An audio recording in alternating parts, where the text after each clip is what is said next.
Hello everyone, my name is Arena, and today, I want to share the story of my mother-in-law, Sara. She is the quintessential nightmare mother-in-law, determined to push me out of her son's life. Did her plan work? No, but she certainly tried. Since you all love mother-in-law stories, I thought my experience might entertain you, and if you ever find yourself in a similar situation, offer some advice. David, my now husband, and I dated for 4 long years. We met through a mutual friend, and the rest is history. He is a wonderful and handsome man. I was surprised to find him single and soon understood why after we started dating. He gave me a small warning saying, "I want you to meet my mom, but I'm not sure how she'll react. It's not about you, Arena, or us. It's her. She doesn't like it when I bring a woman home." Seriously? But you're past 20. Why would she have a problem with that? I asked.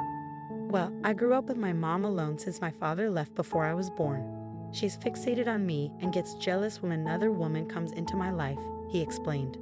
That small warning didn't prepare me for the reality. Sara was a mad woman, and I don't know how to put it politely. When David finally took me to meet her, she didn't talk to me or even look at me during the entire dinner. It was incredibly embarrassing and awkward. David tried to include me in the conversation, but Sara just ignored me and changed the topic. When I asked her something directly, she would stay quiet and only talk to her son, determined to show me my place. David apologized 1,000 times after we left over the phone since he had to drive his mom home. Did I mention he lived with her? Yes, Sara would pull health scare stunts and cry a river whenever he wanted to move out. My poor husband was conditioned to prioritize his mom over everyone else. As our relationship progressed, Sara became even more hostile. She kept telling David to break up with me and resorted to all kinds of manipulation, including blackmail when I asked him to move in with me. I could write a novel about her antics. I endured her horrible behavior because I loved David and he loved me too. Things got worse after we got married. On our wedding day, Sara walked up to me and said, "Don't be so happy, Arena. This marriage will not last a year. I will make sure of it." What? What are you saying, Sara? Who says things like this at a wedding? I asked, shocked. I don't care about your stupid wedding. You will never steal my son away from me. I can promise you that. I will make sure this marriage dissolves, and then I will have my son back where he belongs, she retorted. David loves me, and I love him too. Don't you want your son to be happy, Sara? I pleaded. My son was perfectly happy with me. He didn't need you in his life. I don't care how you managed to trap him, but you won't be here for long. I won't allow some woman to take over my son. I am and will be the only woman in his life. I hope you remember that, she declared. Her words made me cry on my wedding day. As if that wasn't bad enough, she also cut up my wedding veil and threw out my flower bouquet. It was a disaster, but David and I still got married. He tried to get his mom to apologize, but that apology never came. What was worse was that we had to live in Sara's house after the wedding. On our wedding night, I cried to David. I can't do this, David. I love you and really want this marriage to work, but I can't stay here. I can't have Sara in our lives.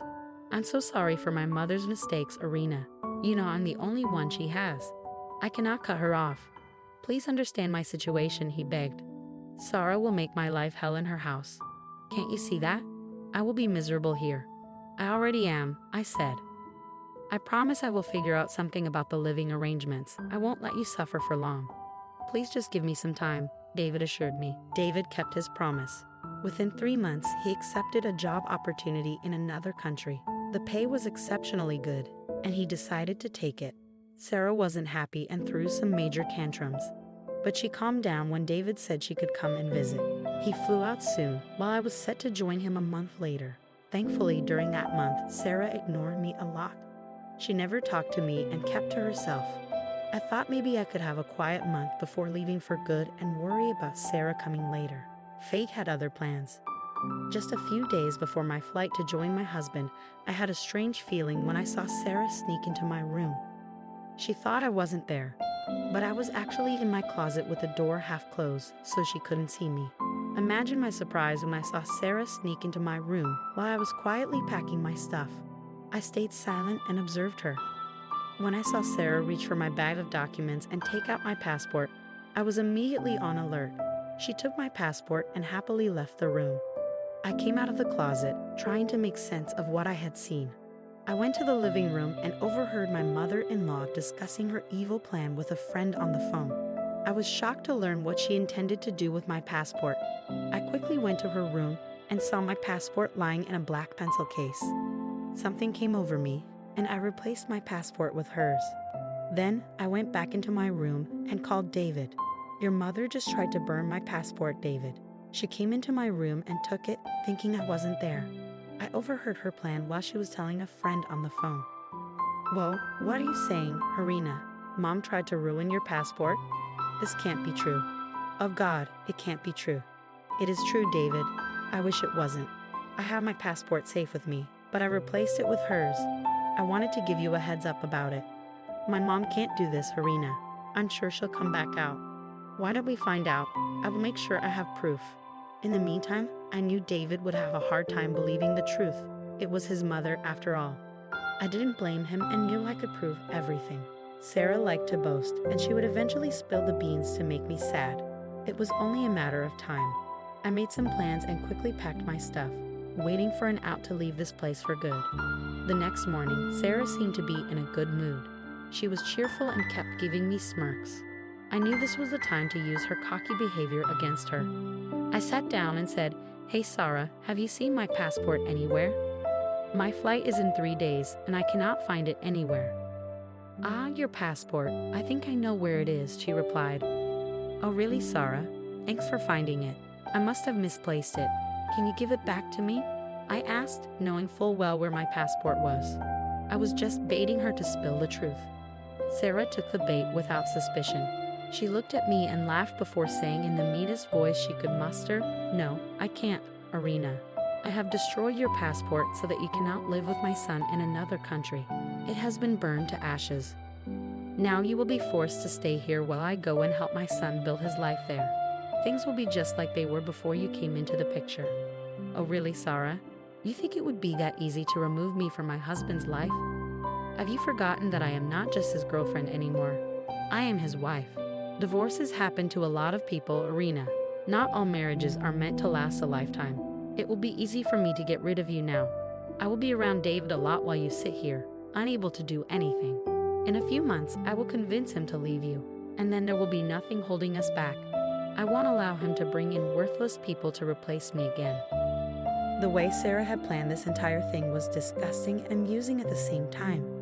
She was so hell-bent on being the only woman in her son's life that she was ready to do anything.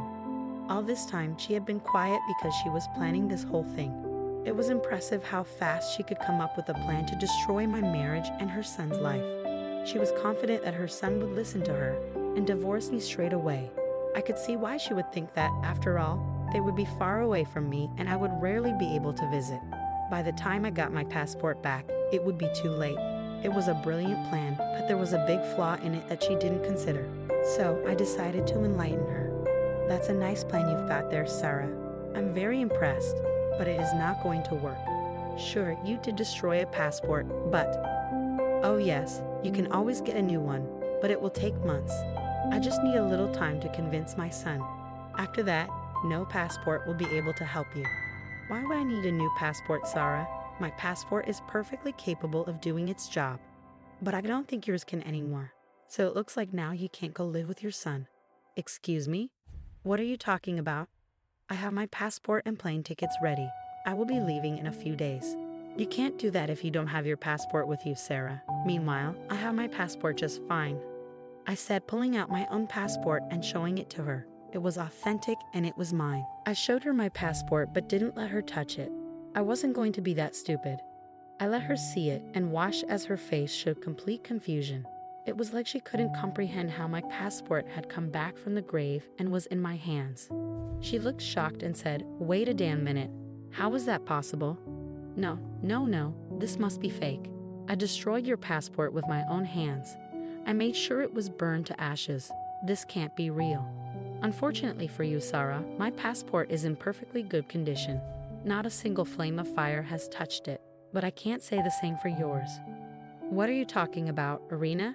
My passport is also perfectly all right. Wait, I'll get it and show you." Sara went to her room to retrieve her passport.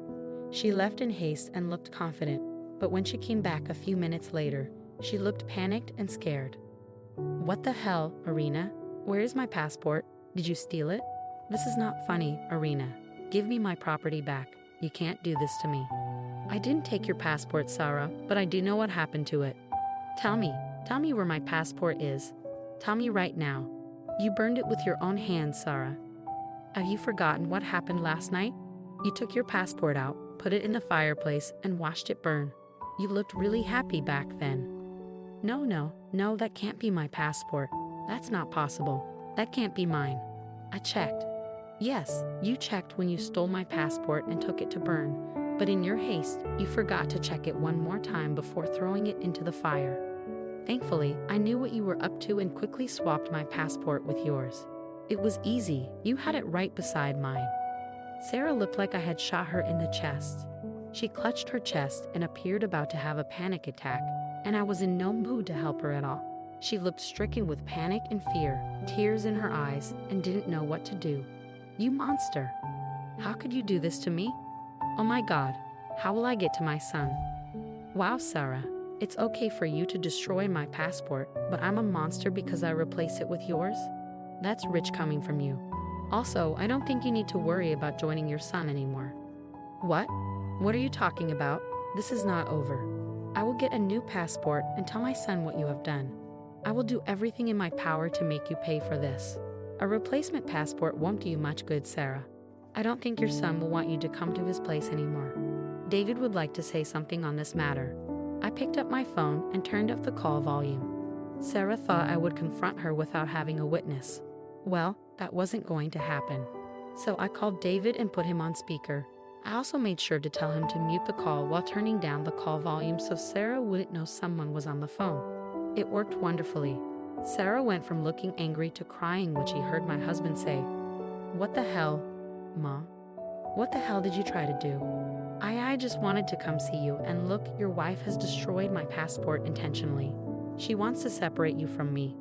"Oh no, Mom, that won't work on me anymore. She didn't do anything. You are the one who destroyed the passport, and you are the one who tried to ruin my marriage by separating me from my wife. Although I am surprised to hear that you think you can convince me to leave Irina. I love her, and nothing will make me divorce her." Sara knew she had been caught. She was in a tight spot with no idea how to get out of this situation, so she started to justify her actions. And oh God, her excuses were just hilarious. They just showed how deranged and crazy she was. She started to sob and said, "David, son, you need to understand why I did it. She really does want to separate me from you. Do you remember how happy we were when it was just the two of us? She came and destroyed everything. You moved away to get away from Irina." "No, Mom, I moved away to get away from you. Everything was perfect until you started to mess up my marriage and tried to kick Irina out of my life. I told you multiple times that I am happy with her, but your selfishness didn't let you choose your son's happiness over yours. What kind of a mother are you?" "David, don't say that, dear. You're breaking your poor mother's heart. Irina is poisoning you against me. Irina has been nothing but patient with you. You don't get to blame your evil deeds on my innocent wife. God, I don't know how you could do this to your own son. You know what? I don't even care anymore. Irina is right. I don't want you to come here. If you do, I will throw you out. I want nothing to do with you anymore." Hearing this, Sara started to bawl. She was slowly becoming uncontrollable while she begged David to forgive her. She was desperate to get back into his good graces and started to make up stories about how I was abusing her at home. David knew that all those stories were lies and said so himself. My dear mother-in-law kept crying and pleading with David not to do this to her. Meanwhile, my friends arrived at the door, ready to move my packed stuff to their house. There was no way I would stay with Sara any longer. I would be gone that day itself. They started to haul my stuff into their trucks while Sara continued to bawl in front of the phone. Finally, David said, "Irina, do you have your stuff out of the house?" "Yes, I do, David. Don't worry, your mother will not be able to destroy anything of mine anymore." "Good. Now go with your friends and stay there till your flight. Leave Mom be and don't entertain her anymore. I'm hanging up. Call me when you are out of the house." Sara heard our interaction and started to panic again. She looked like the deranged woman she was. She said to David on the phone, David, son, please don't do this. Don't abandon me here. Please forgive me. Stop, Mom. Just stop. I don't want to listen to you anymore. Lose my number, Mom. I don't want to see you or hear from you again. I will be blocking your number on all forms of communication. Arena will do the same, so don't try to harass her. David, please don't do that. I can't even reach you anymore. I can't clutch your feet and beg. Please don't shut me out. Let's talk this through. We have done plenty of talking before, Mom. Not anymore. You are an independent woman who can live without your son, and I am an independent man who can live without his mom. We don't need to be in touch anymore. Don't bother. David said that and ended the call. Sara panicked and ran to her own phone to try and call him. We took that opportunity to run for the hills. We all got into the truck and drove far, far away from Sara and her craziness. I called David on my way and he picked up instantly. I'm out of the house, David. I'm safe. Don't worry. Thank God. I'm so sorry, Arena. I never should have left you there. Even if Mom had destroyed your passport and come here first, her words wouldn't have swayed me. I wouldn't have divorced you. You know that, right? Yes, I know that, David. I trust you. Speaking of Sara, I take it that she is blowing up your phone. Yeah, she is. Don't worry, she's blocked, and I am going to inform everyone in the family about her latest deeds. Trust me, everyone will be on our side. Just be careful for the next few days and fly here as soon as possible. I flew down to David a few days later. My flight was exactly 3 days later, and I reached David the next day. I was careful not to go out much and enjoyed the peace and quiet at my friend's place. I couldn't take all my stuff to the new country, so I asked my mom to come and collect it. She would rent a U-Haul and take my stuff to her city. My friends were a big help and managed to keep Sara away from me until I left. Since then, David and I were able to settle in just fine, and we're thrilled to start our new life. It feels good to be close to my husband after being away for so long. Now, I'll tell you what happened to my dear mother-in-law after I left her alone. She kept trying to contact me and David, and we kept blocking every new number she bought. The extended family was already informed about her obnoxious behavior, and they all cut her off. I don't blame them. Who would want to keep in touch with a psycho like that anyway? Sara filed for a replacement passport and came to our country, but she doesn't know our address, so it was a waste of time. She did show up at David's workplace and was escorted out by security. She threw such a big tantrum that the cops were called, and she was promptly sent back to her country. She won't ever get a visa here again, so we will be free from Sara for a very long time.